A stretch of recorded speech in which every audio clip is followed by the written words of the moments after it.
From Interior Alaska's most trusted news source, this is the Fbx Evening News Weekend Edition.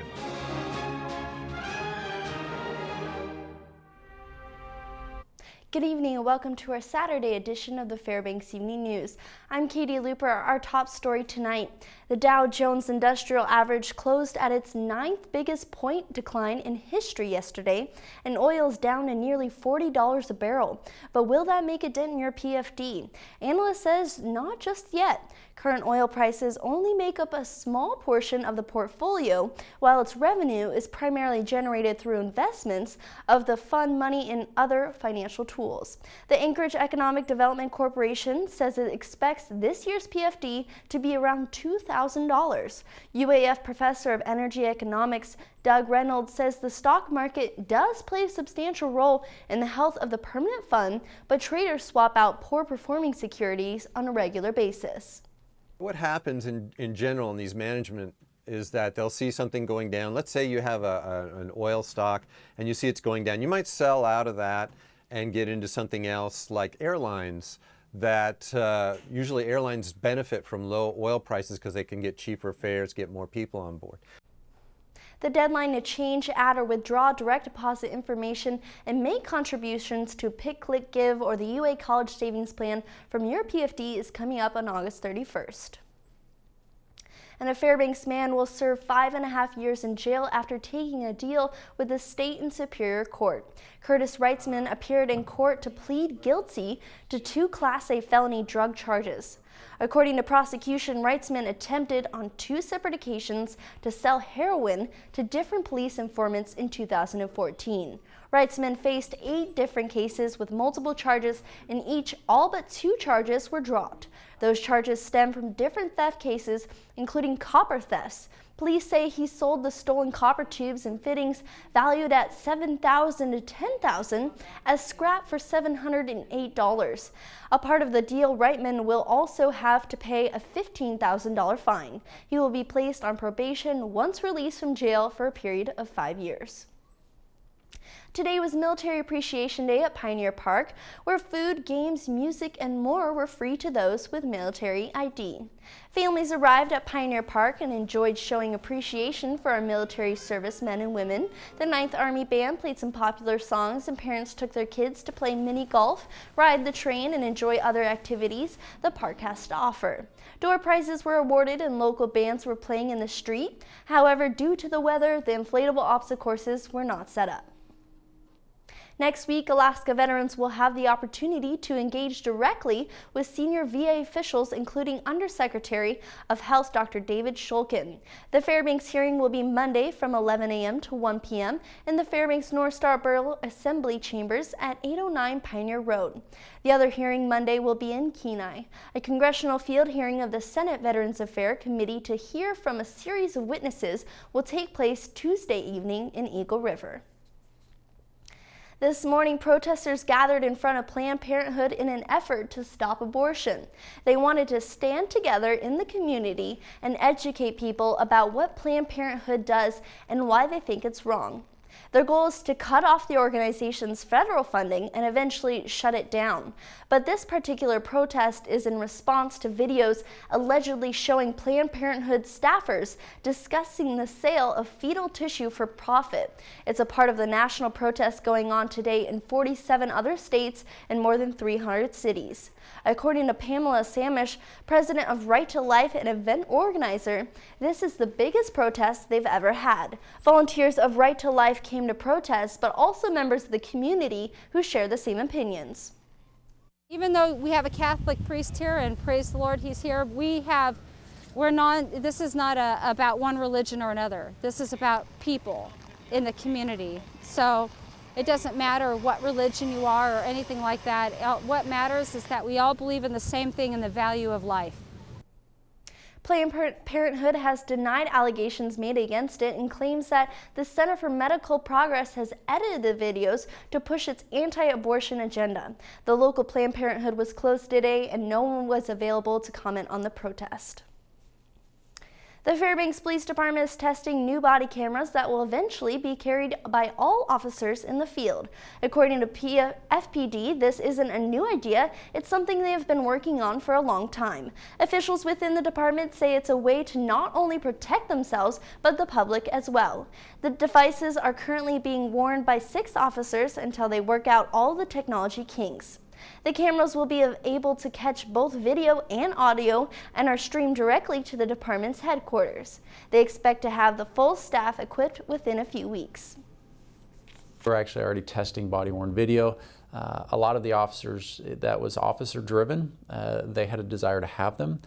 Some of them had even bought their own. We believe we do things correctly here. We're a professional organization that does things correctly, and the best way to document that is to have the most technologically advanced way to show that. When we come back, today was the 8th annual Youth Safety Day. We'll tell you all about it. Also, a new restaurant is in town, and they're offering something a little different. Those stories and more when we return. Stay with us. Welcome back. A woman who volunteers for the Shelter Box organization spent a week camped out in Fairbanks. Monty Bowen talked with her about the disaster relief the charitable group provides worldwide. The Shelter Box organization primarily works with countries that have poor infrastructure. Currently we're in Nepal and in Chile and in areas that are more outreach. The tent is their signature piece of equipment. It's basically what I call an envelope tent. So you put up the outside, which we in Alaska call the fly, but it's down to the ground level, and then we toggle in the inside of the tent. So it's very roomy, and there are also some curtains that you can put into it so you can have it divided up into different space. It's not meant for Alaska's extreme winter cold, but the tent can be insulated for colder weather. I still wouldn't think that this would be the tent that we would provide if it were 30 below. It would probably be comfortable in temperatures 20 and above. There's a lot more in the Shelter Box than just the tent. The furnace, water purification, kitchen equipment, mosquito netting. We have a toolkit that's inside right now. More information can be obtained at shelterbox.usa.org. This is Monty Bowen reporting. Now that kids are back in school, Spirit of Alaska Credit Union and a number of other organizations hosted an event today that emphasized the importance of safety, especially as kids are starting to take the bus and walk to school. It was the 8th annual Youth Safety Day at Goldstream Regal Theater. Kids learned important safety tips and practices today from several local departments. They also received free winter coats from the Salvation Army, along with bike helmets and a ride around the rodeo course. The police and fire department gave out tours of their vehicles and equipment. It was an educational experience for kids to learn about important life safety practices. Safety Day has been an annual event for a number of years. We do it along with a lot of the police and Spirit of Alaska and a variety of other organizations in town, but it's as school starts to sort of emphasize the idea of safety. So we do the bike thing and give out helmets. We have winter coats with Salvation Army doing that, and a lot of the emergency companies or emergency government agencies doing their thing to promote safety too. So it's just a thing right at the first of the school year to promote safety. And the J.B. Jones Community Center was drawing in a lot of activity this morning by helping out families and donating free school supplies. The Community Center worked in collaboration with the North Pole Worship Center and hosted a back-to-school carnival and world's biggest backpack giveaway today. The center, located at 24th and Rickard Street, invited families out to enjoy free activities, food, and live entertainment like a Kung Fu demo and Native American dancing. The State Department of Labor and Workforce Development is revitalizing its Earn and Learn campaign in an effort to increase minority participation in registered apprenticeship programs. The department is teaming up with community organizations to help get the word out to increase placement. The initiative currently includes only organizations from the South Central region of the state, but officials say they are working to expand to the interior. A Department of Labor press release says research shows graduates of registered apprenticeship programs more than double their previous salaries. Department of Labor and Workforce Development Commissioner Heidi Dragas says the campaign is reflective of Alaska's diverse population and beneficial for both workers and employers. Individuals learn a skill while they're working on the job, and it accompanies classroom learning. It may include online learning, and they're earning a wage as they're getting training on the job. Because of that training and skill that one acquires, it also reduces the amount of turnover, and it produces a higher quality employee. This new restaurant is offering something never heard before in the Fairbanks area. It's called Jazz Bistro. The owners of the business are saying they're offering the only jazz club in the Golden Heart City. Jazz Bistro is the Latin and European cuisine restaurant. It's located along 4th Avenue in the downtown area. The theme of the food changes on a monthly basis, with several dishes named after musical prodigies. Owner Leonora Byam says the restaurant will hold several live musical events throughout the weekend. She adds that they don't just go for jazz entertainment. The bistro wants to have a diverse group of musicians playing there whenever possible. We have live music on Fridays and Saturdays, and with a theme of either we have tapas or we have Italian night. We have different themes for the weekends, or couples night when we have a special dessert. Mike Fussel's coming up next with all your local sports action. Stay tuned. And welcome back, Interior Alaska. Mike Fussell here with your latest local action. This was a very busy weekend for athletes in the interior. The high school cross-country season is now officially underway. Runners hit the trails at Chena Lakes in North Pole yesterday night for around a 3-mile race. Competitors from local schools including Lathrop, North Pole, West Valley, Eielson, Delta, Hutch, and Monroe Catholic duked it out in the boys and girls divisions. Lathrop's Autumn Fournier took the top spot for the girls with a time of 21 minutes and 5 seconds. And in the boys race, a sea of purple washed across the finish line first. Logan Mowry was number 1 with a 16-minute, 54-second time.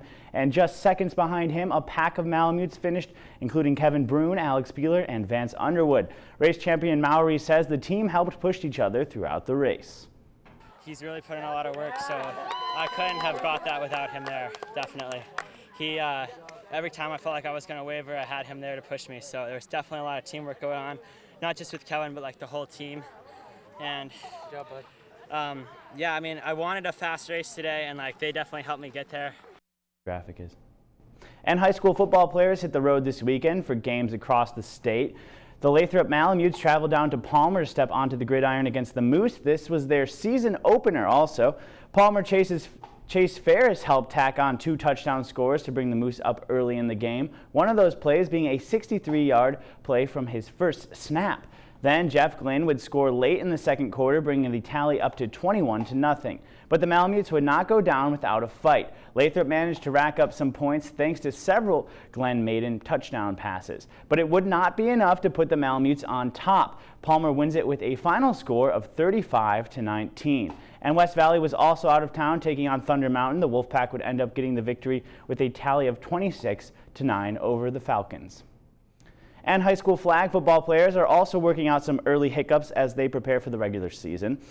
Athletes from area schools met up on the new turf fields off the Davis Road on Friday night. The game is a lot like football, but instead of tackling players, stop their opponents by ripping flags from their waist. The season is set to kick off in early September and will last through early October.